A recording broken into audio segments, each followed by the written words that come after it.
खबरों में आगे बढ़ते हैं, आपको दिखाते हैं बाढ़, बारिश और तबाही। उत्तराखंड के बड़कोट में बादल फटने से तबाही जारी है। एनडीआरएफ, एसडीआरएफ की टीम राहत और बचाव के काम में जुटी हुई है। बादल फटने के बाद जो सैलाब आया है उसमें 19 मजदूर बह गए थे।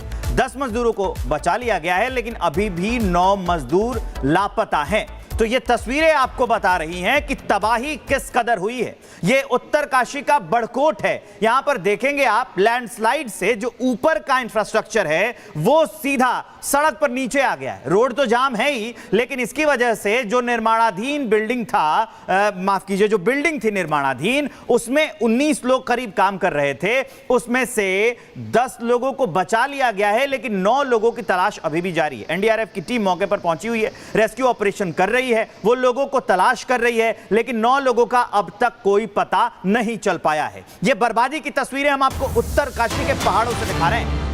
और इस बीच एक और बड़ी खबर आ गई है, जहां पे उत्तराखंड के मुख्यमंत्री पुष्कर सिंह धामी का बयान सामने आया है उत्तरकाशी हादसे को लेकर।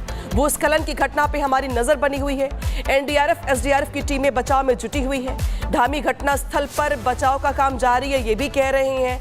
तो देखिए, मुख्यमंत्री की ओर से पूरी घटना का संज्ञान लिया गया है और ये कहा गया है कि एसडीआरएफ, एनडीआरएफ की टीमें मौके पर मौजूद हैं और मौजूद रहने के साथ साथ जिस तरीके से घटनाक्रम हुआ है उसके बाद से यहाँ पर रेस्क्यू ऑपरेशन को चलाया जा रहा है और रेस्क्यू ऑपरेशन चलाने के साथ साथ नजर है घटना पर। लेकिन जिस तरीके से मानसून की दस्तक के साथ हाल हो चला है कि कई इलाके ऐसे हैं, देश के कई राज्य ऐसे हैं जहां पर बाढ़ जैसे हालात बन गए हैं। न सिर्फ बाढ़ जैसे हालात बन गए हैं, बल्कि हालात यहां पर ये बन गए कि चारधाम यात्रा भी प्रभावित हो रही है।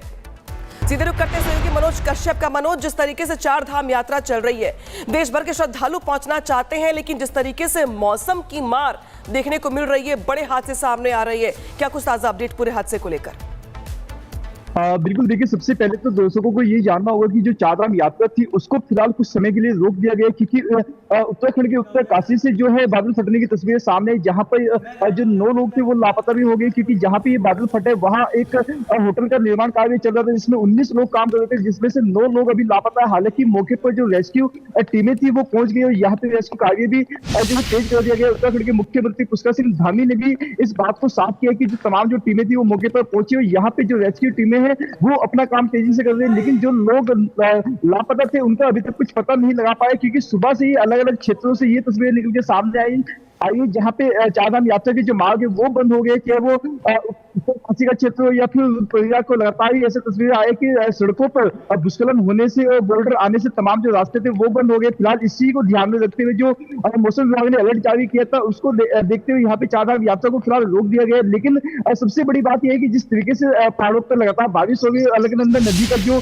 वेग था, जो भाव था, वो यहाँ पे बढ़ गया और यहाँ पे बीते दिनों जो बस नदी में समा गई थी अभी तक उसका भी कुछ पता नहीं चल पाया। कहीं ना कहीं जिस तरीके से लगातार जो बारिश है ये किसी आफत से कम नहीं है, क्योंकि उत्तराखंड के अलग अलग क्षेत्रों से लगातार भी भूस्खलन की तस्वीरें सामने आ रही है। फिलहाल जो बड़ी बात है वो उत्तरकाशी के जो बड़कोट है वहां पे बादल फटे, बादल फटने से यहाँ पे एक बड़ी तबाही देखने के लिए जो गांव है वो भी यहाँ पे इससे प्रभावित हुए, जो खेतों की जमीन है वो भी काफी प्रभावित है। इससे नजर बना के रखिए, कोई अपडेट हो गई हम दर्शकों तक पहुंचाएंगे। अब चलिए खबरों में।